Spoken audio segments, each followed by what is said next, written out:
آپ جیسی داڑھی رکھ لی ہے، آپ جیسی ٹوپی لگا لی ہے اور آپ کی مسجد میں آ کے نماز پڑھتے ہیں، اور اس کی سب سے بڑی مثال ہے عبداللہ بن ابی جو پہلی صف میں رحمت عالم صلی اللہ علیہ وسلم کی نماز پڑھا کرتے تھے۔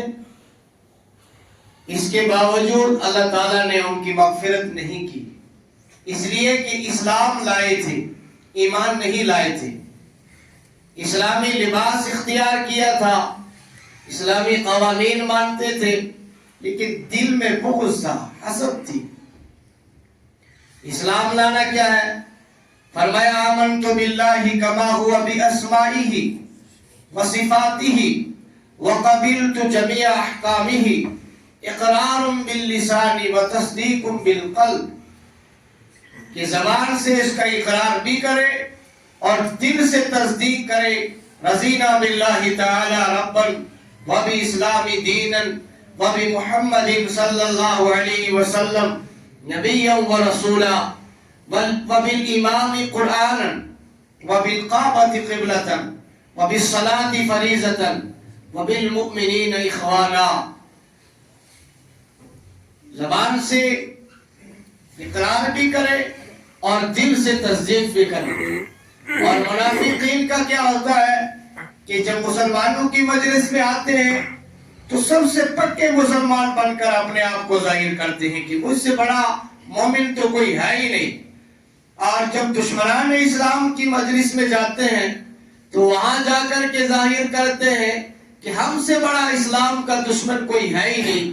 یہ ہے منافق لوگ کہ جن کا ظاہر ایک ہے اور باطن ایک ہے۔ ظاہر میں تو اسلام نظر آتا ہے اور باطن میں شیطان گھسا ہوا ہے، اور اسلام کی سرحدوں کو اور اسلام کی جڑوں کو کھوکھلا کرنے کے لیے وہ کوشش کرتے رہتے ہیں۔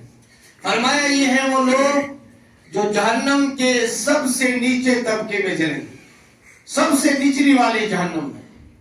پھر آپ نے فرمایا کہ دوسری جہنم میں نے کافرین کو جلتے ہوئے دیکھا، تیسری جہنم میں مشرکین کو جلتے ہوئے دیکھا۔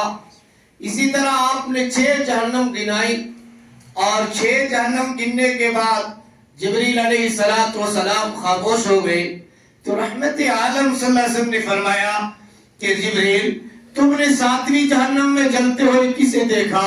فرمایا اللہ کے رسول یہ مت پوچھئے کہ 7ویں جہنم میں جلتے ہوئے میں نے کسے دیکھا، یہ آپ بالکل برداشت نہیں کر پائیں گے۔ آپ نے فرمایا نہیں جبریل بتانا تو پڑے گا کہ آپ نے 7ویں جہنم میں جلتے ہوئے کسے دیکھا؟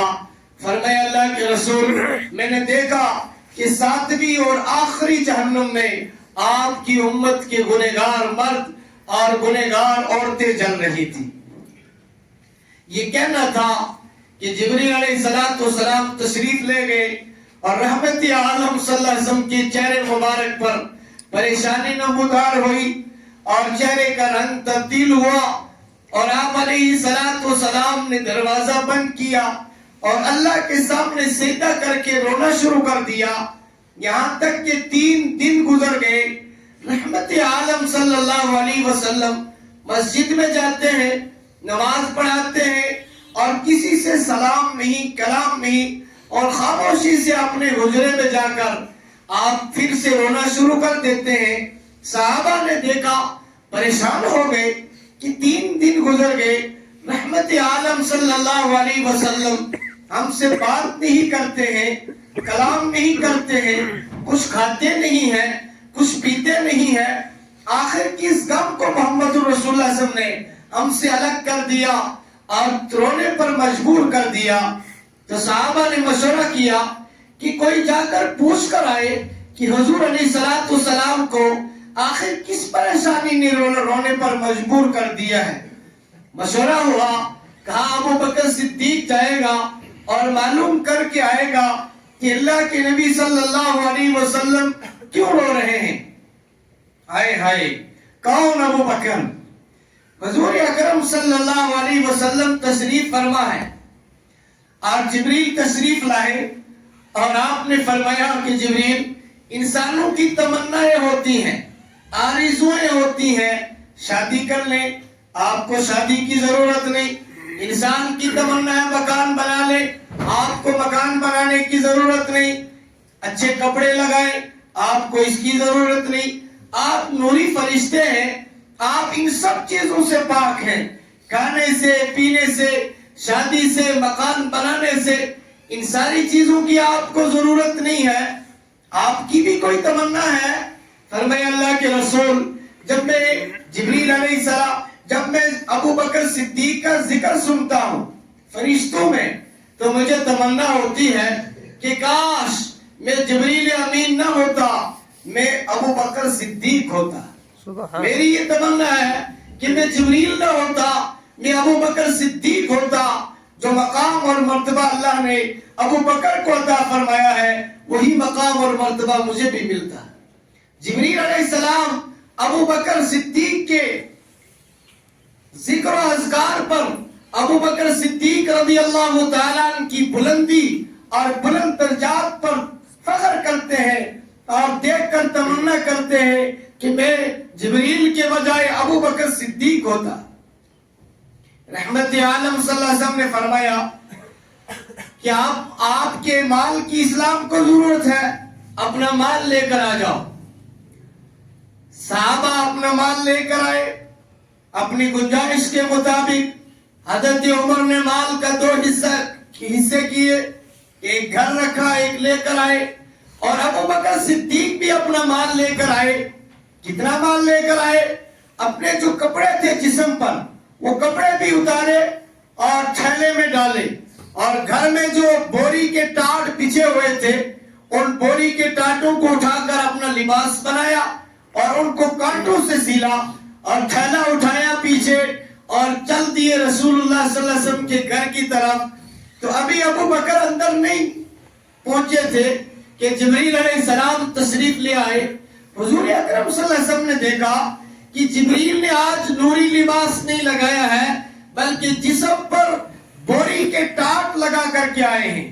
ان کا لباس آج نورانی نہیں ہے, بوری کے ٹاٹوں کا لباس ہے اور کانٹوں سے سلا ہوا لباس ہے. فرمایا جبریل, یہ آج کیسا لباس لگا کر آئے ہو, یہ تو انسان بھی نہیں لگاتے. فرمایا اللہ کے رسول, آج صرف میرا یہ لباس نہیں ہے, بلکہ اللہ نے حکم دیا زمین پر جتنے بھی فرشتے ہیں ان سب کا آج یہی لباس ہے جو میں لگا کر کے آیا ہوں. جبریل, یہ لباس آپ نے کیوں لگایا؟ فرمایا ابو بکر صدیق کی وجہ سے لگایا, وہ یہی لباس لگا کر آ رہے ہیں. اور اللہ نے فرمایا آج جو میرے ابو بکر نے لباس لگایا ہے, سارے نوری فرشتے وہی لباس لگائیں گے. اتنی دیر میں ابو بکر تشریف لے آئے. حضور دیکھتے ہیں کہ جو لباس ابو بکر نے لگایا ہے وہی لباس جبریل علیہ السلام نے لگایا ہے. جبریل بول اٹھے, فرمایا اللہ کے رسول, ابو بکر سے کہو کہ آپ کا رب آپ کو سلام کہتا ہے اور کہتا ہے کہ بتاؤ اس حال میں تم اپنے رب سے راضی ہو کہ نہیں. ہائے ہائے, کیا شان ہے ابو بکر صدیق کی. صحابہ نے مشورہ کیا کہ ابو بکر کو بھیجا جائے, یہ معلوم کر کے آئے گا کہ اللہ کے رسول ہم سے ناراض کیوں ہے, ہم سے دور کیوں ہے, 3 دن سے کچھ کھایا کیوں نہیں, کلام کیوں نہیں کیا. تو ابو بکر جاتے ہیں اور دروازہ کھٹکھٹاتے ہیں. اللہ کے نبی نے دروازہ نہیں کھولا, سلام کیا, جواب نہیں ملا. وہ روتے ہوئے آ گئے کہ اللہ کے رسول مجھ سے ناراض ہیں. اب کس کو بھیجے؟ فرمایا حضرت عثمان کو بھیجو.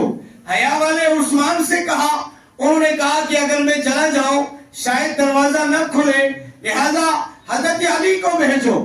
حضرت علی سے صحابہ نے کہا آپ جاؤ اور معلوم کر کے آؤ. تو حضرت علی نے فرمایا کہ میں بھی جاؤں شاید دروازہ نہ کھلے, لیکن ایک ہستی ہے, اگر وہ چلی جائیں گی تو دروازہ بھی کھل جائے گا اور پتہ بھی لگ جائے گا کہ اللہ کے نبی جو ہے 3 دن سے کیوں ہم سے الگ اور تھلگ ہیں. حضرت علی سے کہا گیا کہ وہ کون ہے؟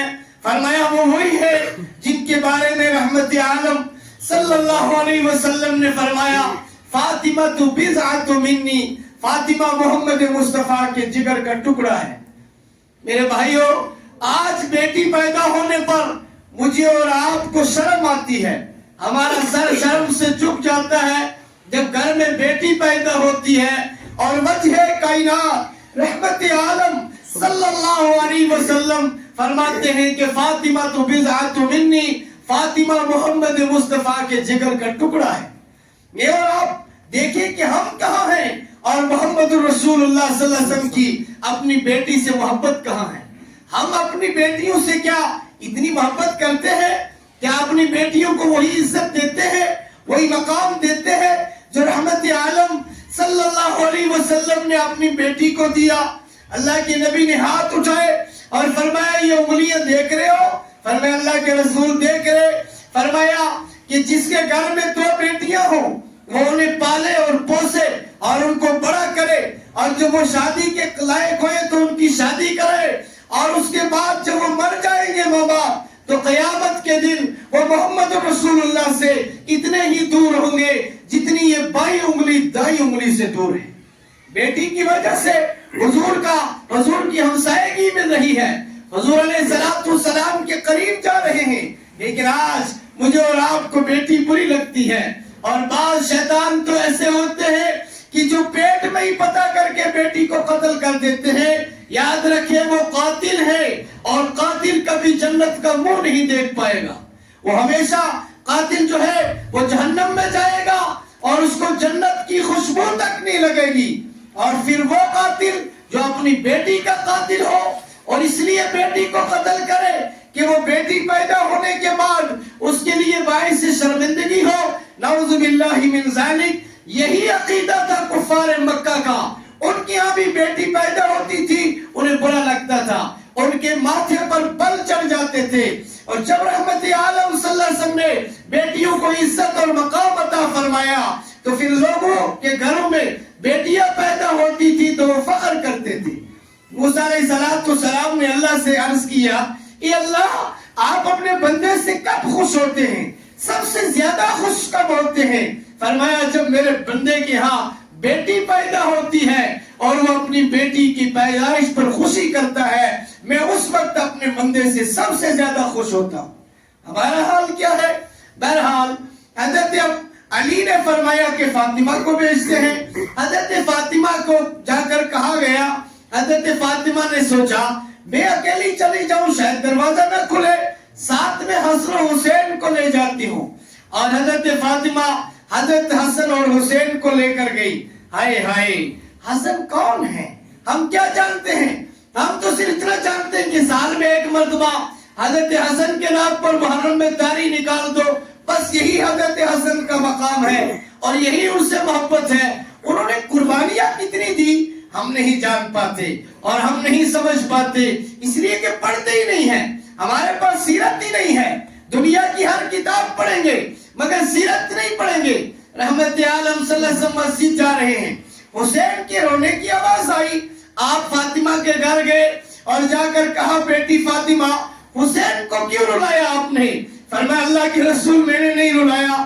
پھر یہ حسین کیوں رو رہا ہے؟ میرے پاس لے کر آؤ۔ حضرت حسین کو فاطمہ لے کر آئی اور ان کی جھولی میں رکھا۔ فرمایا ابا میں نے حسین کو نہیں رلایا، اس کو بھوک نے رلایا ہے۔ اللہ کی قسم 1 ہفتے سے حسین نے کچھ نہیں کھایا اس لیے رو رہا ہے۔ اللہ کے نبی نے ہاتھ اوپر اٹھایا اور چہرے کی طرف دیکھ کر فرمایا بیٹے حسین اگر آپ 1 ہفتے سے بھوکے ہیں تو آپ کے نانا کے گھر میں 1 ماہ سے چولہا نہیں جلا۔